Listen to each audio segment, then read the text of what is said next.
Investing in real estate is simpler than you might imagine, especially if you have a good mentor. In addition, I would have appreciated a more detailed guide to follow when I first began. Weirdness is a normal part of any new beginning, and I've been giving a lot of thought on how I'd approach a fresh start in this industry now that I've been working for nearly a decade and have gained a wealth of experience. Furthermore, here is what I would do if I had to begin again. Welcome to Financial Fluence. In this video, I'll give you some key steps on how to start real estate from scratch as a beginner and how you would do it in today's market. Let's now get going. Number 1. Network like crazy and learn and add value to others. Reach out to other people in your market or the markets you want to invest in or who are focused on the asset classes that you want to invest in and try to meet and network with them. A wonderful location to meet a lot of outstanding investors is biggerpockets.com. You can also attend local meetups, go to local RIAs, and invite people out to coffee, which is a bit of a cliche these days, but still worth the effort. But how do you persuade them to talk to you? Well, you have to add value, and that depends on who you're talking to. Some of them simply don't want to talk to you, so keep that in mind and don't take it personally because they don't know you and of course their time is valuable. But a lot of these people like it when you take their advice and then report back to them on how they went and guess what they do. They high-five you and give you more advice and then they hope you take it and come back and do it all over again. It's amazing what happens with those relationships if you actually take the advice. Number 2, define strategy in real estate investing. Have you ever assumed that everything in real estate investing was fair game? You can't be successful unless you focus on one form of real estate, which is flipping properties in specific locations for a specific margin with a specific type of rehab. Create a niche strategy. Begin by asking yourself, am I going to flip? Will I be doing acquisitions? Will I only invest in real estate? Will I invest in a commercial or multifamily property? What will be your approach for syndications? So you can focus on that and put all of your eggs in that basket. Now, of course, some of it will be determined by your skill level, as well as your resources and financial situation. If you're already financially set, maybe you've had a high-end W-2 job, maybe you've saved a lot of money, maybe you did well in the stock market and then got out. That might be able to put you in a position where you have a little bit more liquidity and better options, and maybe define a strategy that allows you to invest money right away.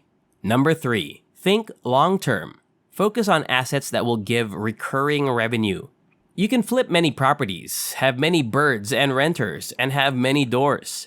Today, we don't know where the market will go, whether it will continue to fall or if it will rise, and when. But what we do know is what rents are, what cash flow translates to, how to compute a cap rate, and how to calculate a cash-on-cash return. I could stay onto that property indefinitely, so the more properties I focus on to generate long-term assets and long-term growth, the less I should have to worry about what happens in the short term.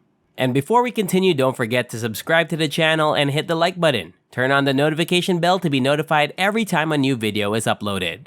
Let's return to the video now. Number 4, never get into position where you have to do something. Never put yourself in a position where you have to buy anything, wholesale or flip a property, or sell something on the spot in order to pay your debts.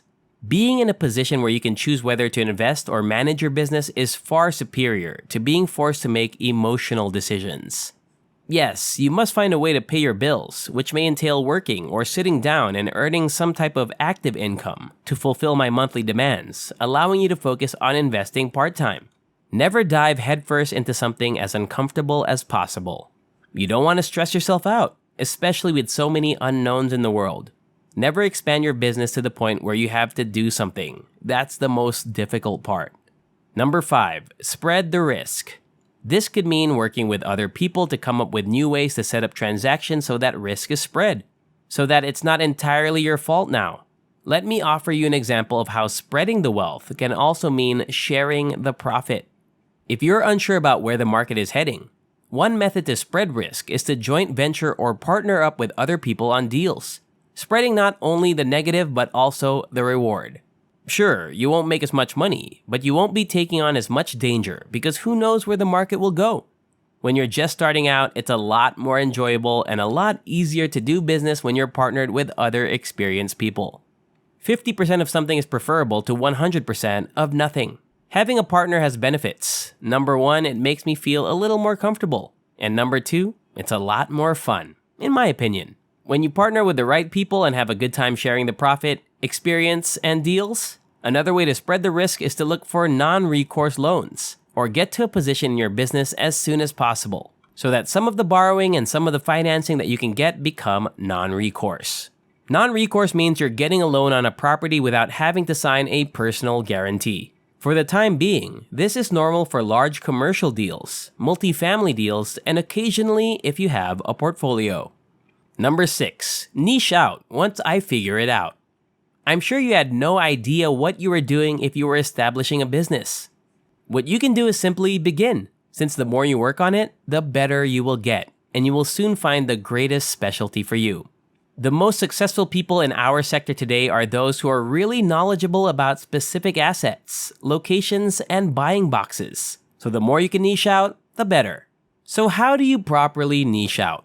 Because it is based on demand, it will vary depending on where you are. It is based on the path of progress, which shows where the actual expansion of a city is going. The more focused you may be, the more specialized you'll be at it, and the more earnings you'll make. Remember, more does not always equal more money. More properties does not always equal more profits. More properties can equal more headaches. More properties can equal more risk. But when you niche out, you can get larger margins and protect your downside a lot more, especially in today's market. So, focus on that. And at number 7, invest from afar. This is just something to toss out there, regardless of where you reside. Remember, you are not a tree. You do not have roots, and you do not have to invest where you live. You may focus on several locations and go where the possibilities are. Starting today, don't only look at where you live. Look at other markets that are doing better, because perhaps the market where you live isn't doing so well, and other markets are doing considerably better or offer better chances. You may invest from afar. There are numerous videos available that show individuals how to do so.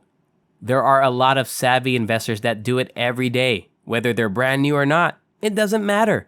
You can do it too. You just have to get a little creative with it. And that's all. I hope you enjoyed this video.